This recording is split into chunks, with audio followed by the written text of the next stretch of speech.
Welcome to the Salmon Runs YouTube. Enjoy the video. You begin by picking clients you can serve well. Target 1-3 niches so you learn patterns fast. Once done, set measurable goals, followers, engagement percentage, and lead targets because metrics guide decisions. Next, secure access. Logins, two-factor authentication, brand logos, and a simple style guide. Make sure to document permissions and billing expectations. You'll start planning content immediately. This prevents delays and shows clients you move quickly while protecting both parties. You now create repeatable systems so growth isn't accidental. First, map a weekly content calendar with themes, formats, and best posting times.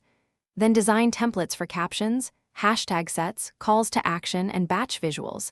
This speeds production and keeps brand consistency.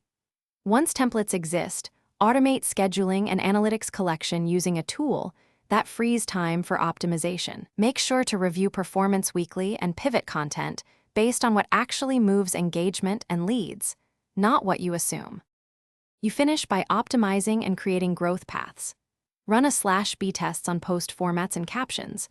Once you identify winners, double down and reallocate budget or posting frequency. Make sure to deliver a clear monthly report that explains results, recommends next steps, and justifies pricing increases when appropriate.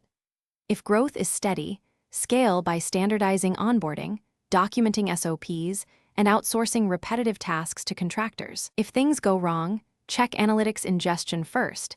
Missing data hides problems and stalls fixes. Thanks for watching. Consider subscribing if we helped you.